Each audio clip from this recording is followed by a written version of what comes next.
Like, I'm just fucking. I'm hyped, dude. I don't care. I'm just fucking. So your Father's Day was good? It was spectacular, bro. How was yours? Mine was wonderful, man. It's the wife surprised me with a smoker that I've been wanting for a while. Yeah. So actually, the smoker came in yesterday, so I got the ribs on this morning. Let them smoke for like 4 or 5 hours, and they did not disappoint. Cannot wait to visit. Wife got me a bunch of electronics. You already know how I am about my toys. It's just fun day for me. Great day. This is and happy Christmas. It 100% is. This is my second Father's Day, and it's like more important than like any other holiday, I feel like.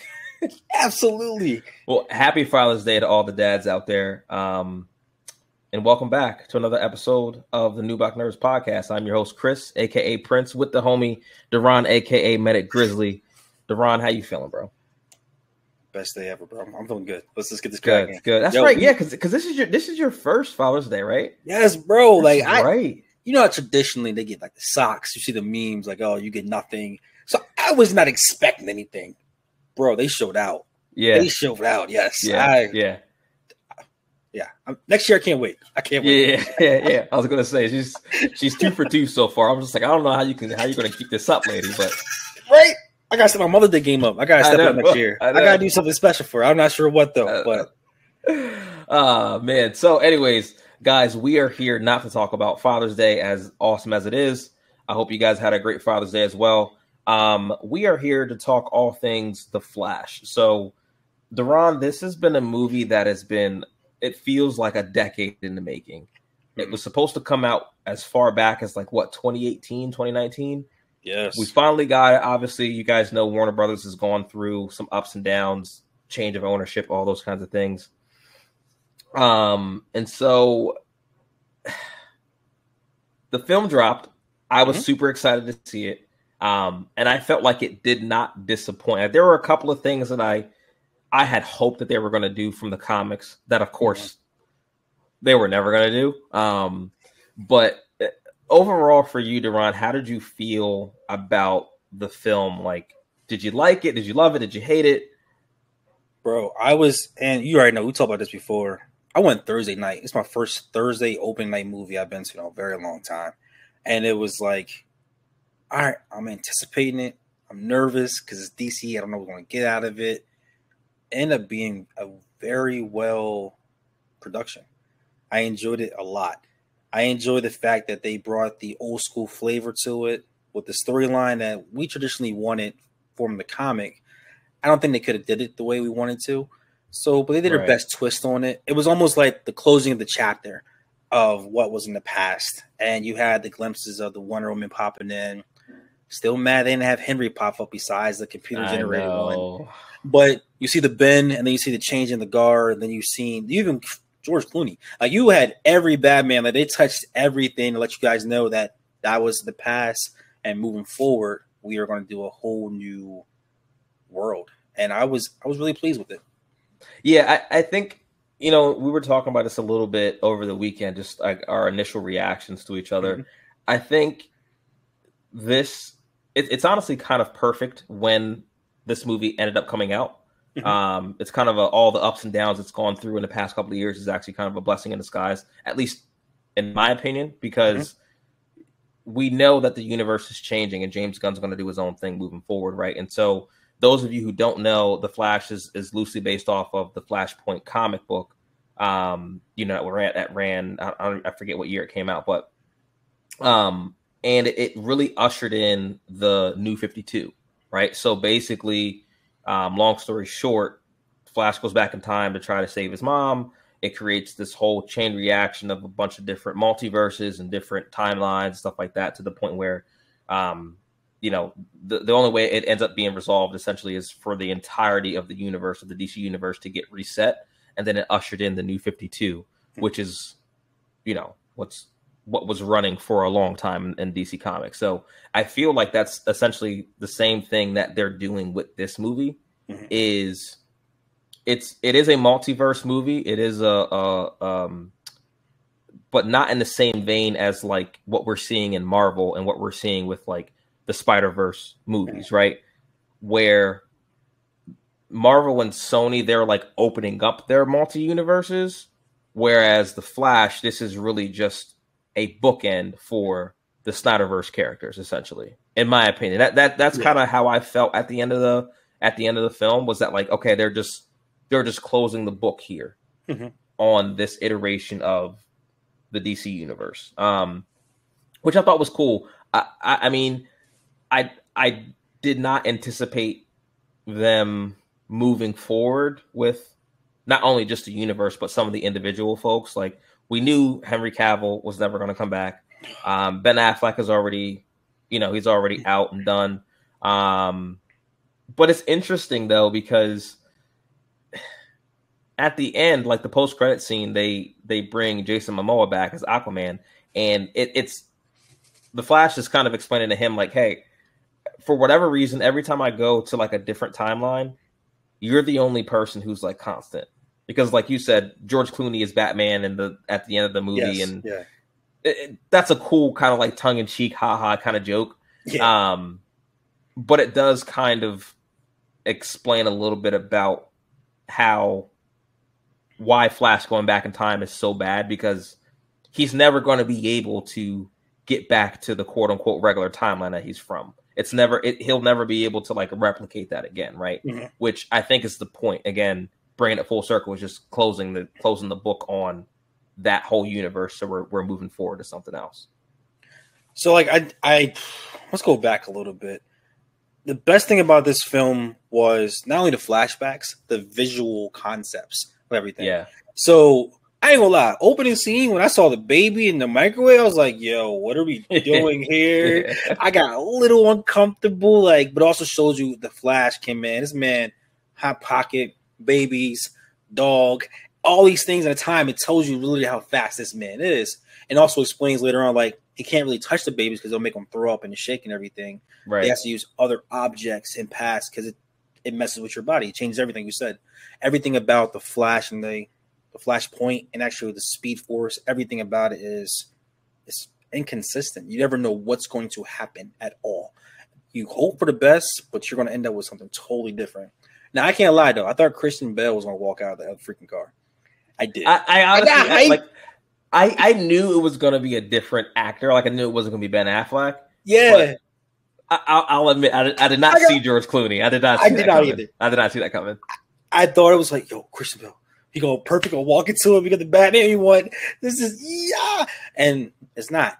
But let's go more into the story. How did you feel about Ezra Miller's acting throughout the entire film? I liked him. I've always really liked Ezra Miller as an actor.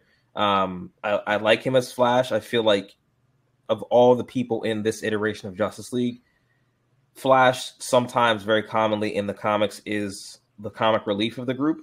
Mm-hmm. Him and Hal Jordan. But we don't have a Green Lantern in this iteration, so it all kind of fell on Flash. I thought he delivered well. I thought he was really good. I thought the moments with, with Other Barry and with Michael Keaton's Batman and with his mom, especially, like those moments really, really hit home. It's just a shame that he's out here, acting a fool. But that's just one of the many reasons why this iteration of the DC universe is dead. We won't get into that, but no, overall, I like that. I mean, my opinion on Ezra Miller has never been about his acting ability. I mean, he's a fantastic actor. So, I mean, I knew he was going to deliver, and I thought the writing was well too. I was worried about that, especially with them going through so many directors and different scripts and stuff like that. It's clear that they did change a couple of things, because if this movie had come out in 2018, it would have tried to set up maybe some other films. Yeah. But knowing that this is no longer setting up any other films, now we kind of see why they had to delay it and put, have a bunch of different writers on, different directors on it, stuff like that. But how'd you feel? I actually enjoyed, when I say this, it won't sound bad. I enjoyed his acting as far as playing two roles and having like the back and forth type thing. It's kind of hard. It's kind of hard to keep the energy up and keep that flowing. I would say the Flash is the worst part about this movie, because the other part stood out so much for me personally. Okay. Particularly Michael Keaton's Batman was freaking amazing. Yeah, he was great. From him jumping out the closet to them doing a slow motion of throwing a frying pan. So everything about that was like, he's a mad, crazy man. But see that he's still Batman. Like, on top of that, when Miller was down there and actually on the computer, he's like, I know you're still listening. And he's back there still doing his thing. The spaghetti reference was amazing. If you did not understand timelines and how things work, spaghetti was like a main theme throughout the entire freaking film. Yeah, it was. Yeah. Yeah, that was interesting how they made that kind of like a thread line throughout the whole film. Whole film from to the conclusion with the actual putting this put the sauce back on top for him to put his head up. Like, it was just a nice flow of the writing foreshadowing what the future was going to be. I didn't necessarily care for how they portrayed Superwoman. I felt they kind of like Supergirl. Yeah. I kind of feel like they kind of shortchanged her a little bit. Now, the replaying of them and Zod giving bodies and bodies and bodies, I did not think they were going to do that as much as they did, but it did bring pleasure knowing that, like, this is real. Like, this is like closed loop. It's going to happen no matter what you do. You cannot change it. It's going to happen. They were bodying everybody, bro. So all right. So I'm gonna get a little bit more detailed here about some of the things you mentioned, because I have a lot of questions about not so much the consistency, but there is one gripe I have about the consistency. But okay, so this universe that he traveled to was always fucked. Yes, it was destined for them to fail. It was just okay. So, and I hate to compare them, but it's DC and Marvel, and it's Sony, and they're competitors, and they're doing the same thing at the same time, right? So I have to bring this up. Okay. So what we understand, and this is why I love the spaghetti reference with Michael Keaton's Batman explaining time, right? Because in the DC universe, however they're explaining it in the Flash, the multiverse works much differently than the multiverse in the MCU, right? Because in the MCU, them going back in time, fighting Zod over and over and over again, every time they go back in time, it would create a branch timeline in the MCU. This one, however, there are multiple timelines, but they're already set in stone. You can't change them. Even perfect example, it's other Barry, who turned into Dark Flash, Savitar, whatever you want to call him. He caught him in the Speed Force and knocked him out on that day to purposely create himself. So before our Barry even gets to meet new younger Barry, it was already set in stone. They just didn't know it yet. Right? And so that's something that I think I love how they differentiated their like time travel multiverse kind of logic than, you know, some other MCU and Sony that are doing it right now, because it's kind of like best thing I can give you is like give you an example of like Game of Thrones, when Bran is trying to go back in time, right? And Blood Raven is telling him, you know, the past is already written, the ink's already dry. You think that going back in time and trying to change something is going to change the future, but what you don't understand is you've already gone back in time to change said thing. So what you're living right now in this current timeline was always meant to happen, because it's a loop. Yes. Because it's a loop, right? So I thought that was interesting that they basically used that, and, you know, Batman explaining that time is linear, so you can't really, there's no altering it, right? So it kind of flips on its head the MCU's version of like canon events or you know, Nexus events or whatever you want to call them. And it's kind of just like, no, this is kind of set in stone. There are some timelines that are just doomed from the beginning, and there are others that are different.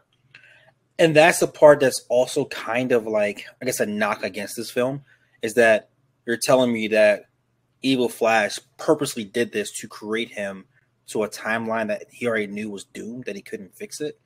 I'm guessing you can look at it as, oh, he wanted to create himself so he can potentially find, you know, a timeline that would work. Got you. But just how, like, then how it played out towards the end, like, oh, but Aquaman stays him because DC wants him to be Aquaman. It's like, You can't change everything and then selectively choose, I want to keep him because he's a great actor. Now, I'm not going to lie. When he came out the bar, I told you after I called you, like, I thought it was going to be Lobo. I'm like, this man's about to be Lobo. I cannot wait. I'm excited. But you also informed me, educated me that people don't know who Lobo is. If you don't, go to the comic store right now and get it. This dude is a phenomenal character. I mean, I think it was just kind of the Aquaman thing is just that's just business getting in the way. Like they've already shot Aquaman 2. It's coming out. It is what it is. You know what I mean? So, in a perfect world, yeah, he's perfect as Lobo. But I mean, I also really like him as Aquaman. Don't be that guy. Don't be that guy. If you had to pick one right now, this is not an Aquaman podcast. I'm not going to get into it with you today. But here's my one gripe about the whole time travel Speed Force thing. Okay. Justice League. Barry goes back in time. Yes. So, what I'm trying to figure out is, are all the timelines as rigid as Supergirl's timeline? We'll call that Supergirl's timeline because Clark's not in that one. Are all timelines as rigid as that one? Clearly not, right? Mm-hmm. Because they lost to Steppenwolf initially in Justice League. And Barry goes, you got to break the rule. And he goes back in time just enough that they can win. Mm-hmm. So clearly something about that timeline is different about this other timeline he's in. I feel like that's the part where business messes up comics. Right. Because you would love for it to be the Flash like it was in the Paradox and a brand new. Because even the whole thing, like the evil Barry was wearing yellow, you thought you were going to give Reverse Flash in this. We didn't really get that. And on top of that, who really killed Barry's mom? We don't really know. We still don't know. We don't know these things. Yeah, no, so we hope. So you would think that would be an introduction of Zoom, Reverse Flash, would get all these things, and but we didn't because the business side to it. So they did what they could do. I'm not trying to crap on movies like that much, but for what they were given with the ingredients, they cooked up a pretty decent meal. When they were Michael Keaton's Batman, the old school flow of the actual Batwing and having the propellers go around in a circle, that was freaking awesome. Having them jump out saying the parachutes. Now I don't have a parachute. Classic line. Yeah. Him just not even responding to them, just kind of smirking and then just dropping down. His drop off. Him taking out a freaking how much do you weigh, and then actually shooting that shit. These are these are things that if you appreciated Batman from the past, my theater, I'm not sure about your theater, I had a bunch of old heads in there, bro, and they were clapping it up. They were just freaking loving the fact that they could look through, yeah, that's great. That's the Batman I want to see. In my head, I'm like, this is what they love. They got what they wanted out of it. Even from the explosions and the fights, and then you see him at the end, showing the wounds, and he's still doing his thing. And he's actually a human, and is actually fighting this entire war. How you feel about Zod and the Man of Steel, basically storyline being put in this? So I love Zod. I love Michael Shannon as Zod. I thought he was a great Zod. And kind of going back to what you said, I did not see this closed loop of him just bodying them time after time after time after time. And I'm just like, oh God, this is bad. This is bad. This is bad. This is real bad. But again, we also have that knowledge too.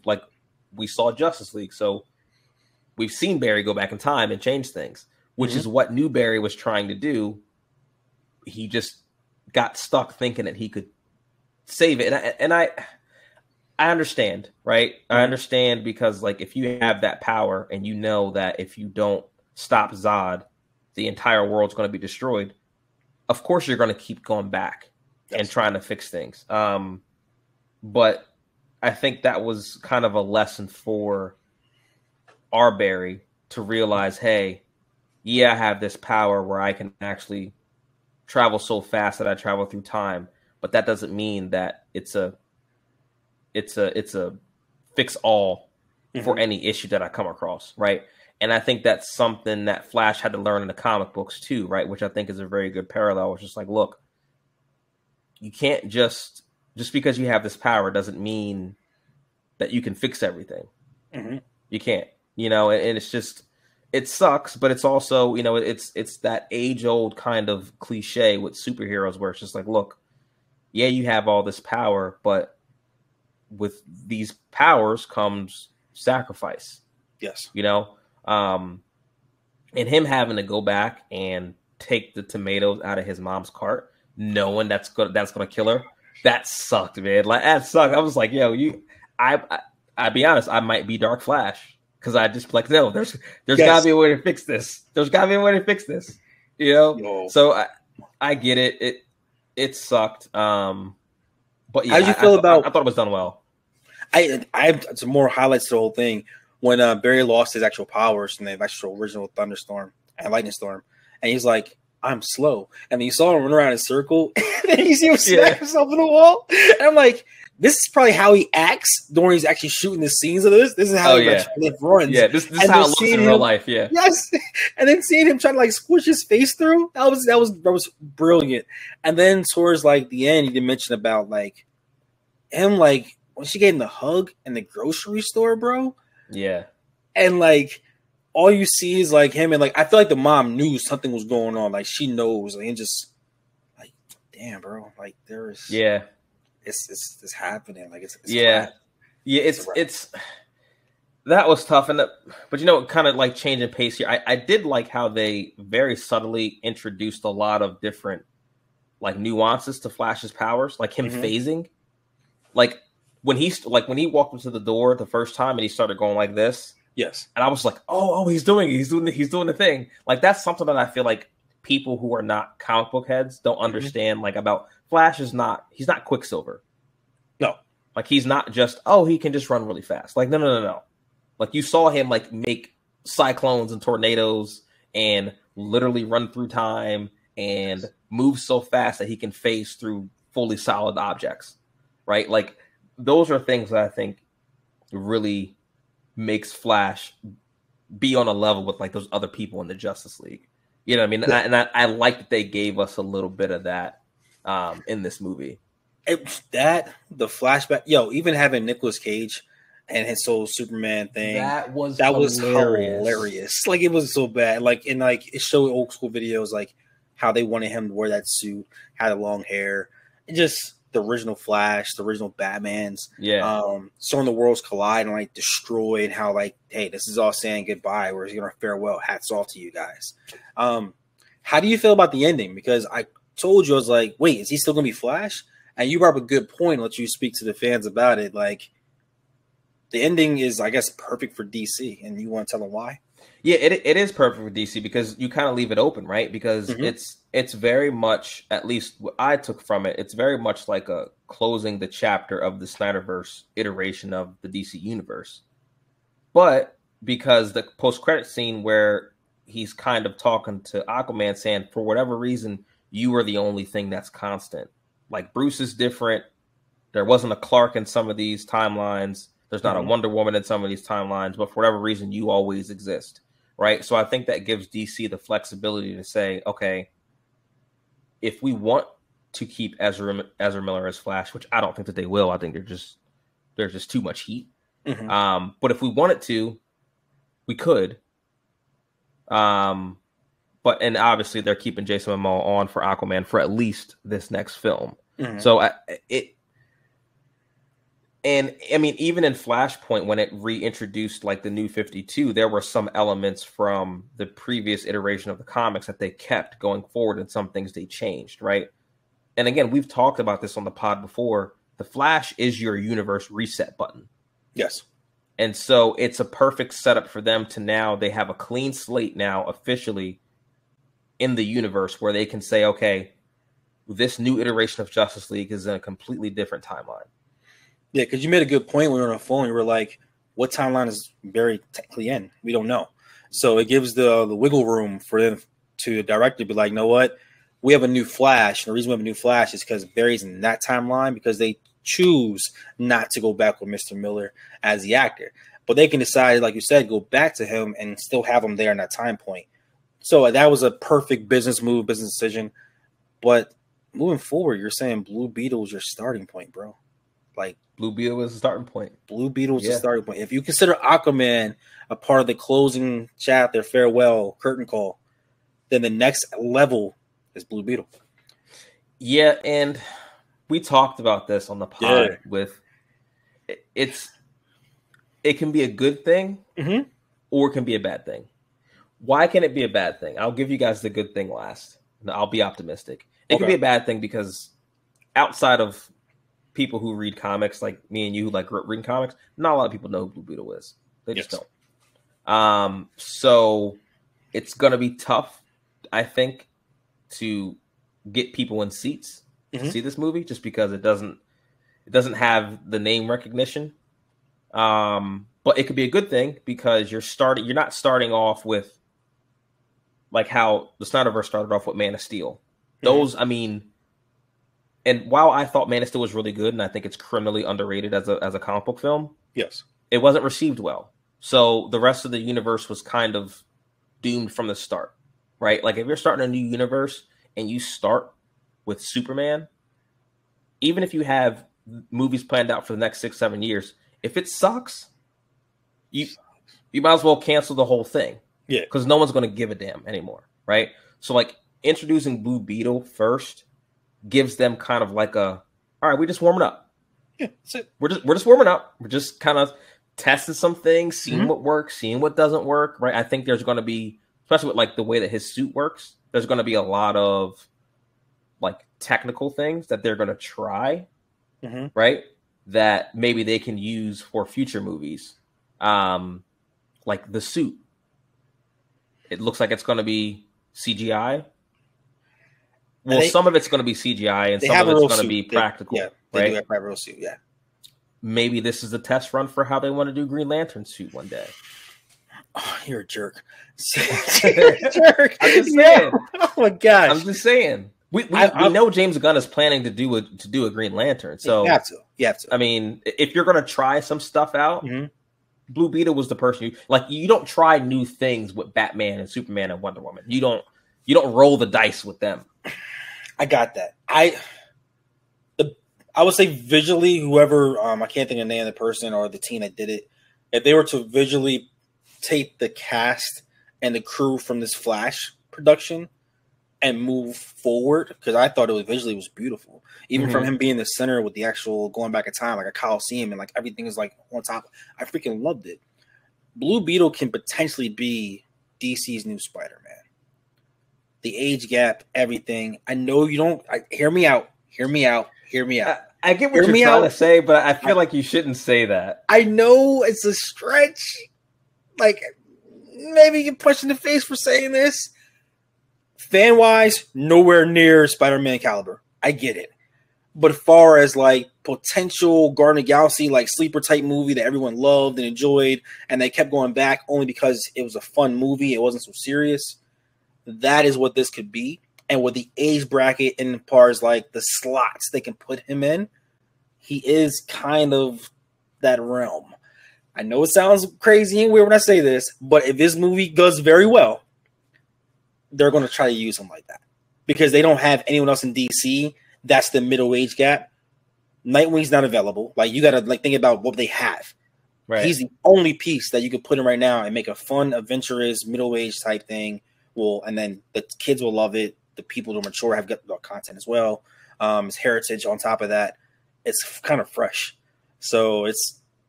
Yeah, I mean, and that's again, that's the thing I'm being optimistic about is that it is fresh and people are going to go in with no expectations, right? Because people understand the whole what DC's been through in the last decade.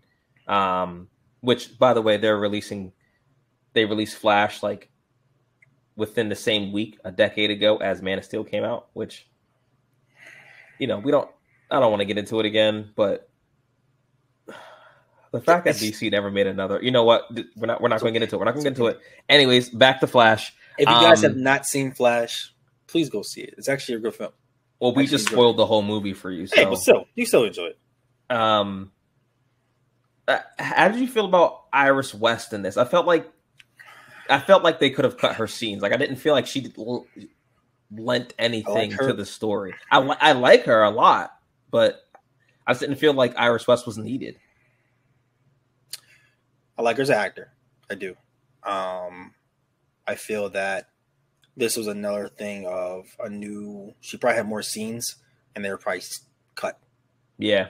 Because the building of relationship wise, everything else, the intimacy of what he potentially was, like, it just had to be cut. I don't feel like that was every part that you don't bring her on board to do what she did.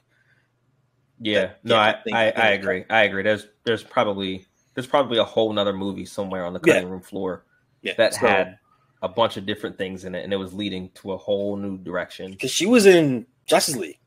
She was. And that's why she mentioned that I've seen you before. Like, they were building up something, and then it just was cut. So, business. Yeah, kind of. So, Darron, what would you rate The Flash 1 out of 10, 10 being the best? We've been waiting for this film for a long time. I was very, very excited to see it. Oh, see, the ranking system is hard for me because if Spider-Verse is your 10, you can't say this is 9. No. You can't say it's 9, right? Like, you're like, oh, I give this film a 9 out of 10. But what are you comparing it to? Like, you got to really be honest. Like, what's your 10s? So I'm going to say strong 78, 79%. I would say almost 80%. It was I'm around the same. Yeah, I would watch it again. But is it like something where I put like in my top 10 for DC films? Unfortunately, it is. But as far as the comic by default, no, I give it a strong 79, maybe 8 on curve grade. I'm around there. I'm 75, 80. Okay. It was solid. Yeah, you know, really solid. I liked it. I enjoyed it. I don't have a whole lot of gripes about it. It didn't blow me away. I think it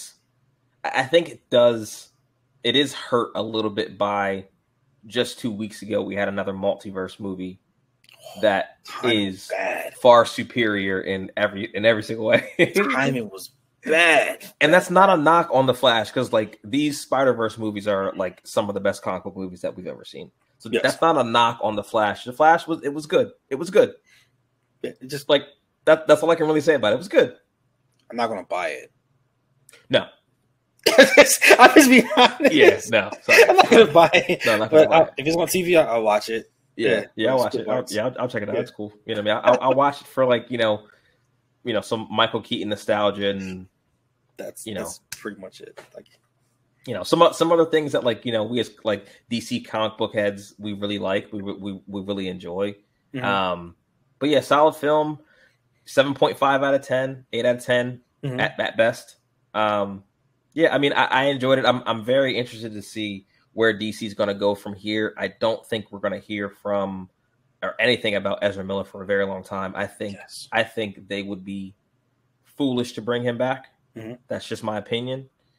But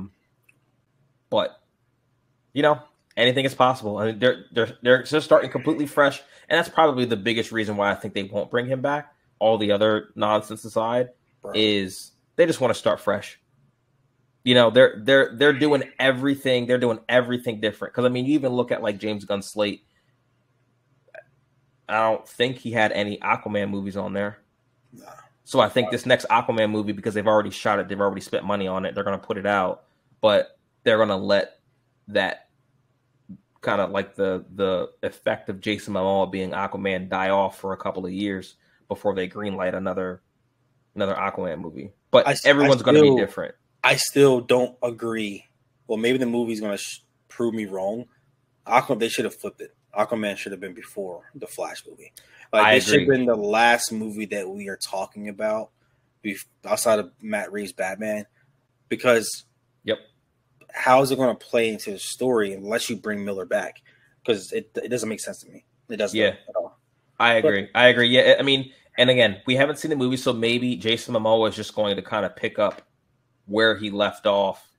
Well, I guess he kind of can't pick up where he left off because he'd be referencing like Justice League stuff. But yeah, I don't know. Yeah, no, again, we don't know what's in the movie, so maybe it'll surprise us and it'll make sense somehow. Yeah. But to that point, The Flash would have been my very last movie before Blue Beetle.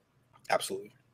it would have been, okay, Aquaman comes out, whatever, Flash comes out, we are fully rebooting this whole universe. Mm-hmm. And then you start fresh with Blue Beetle. Yep.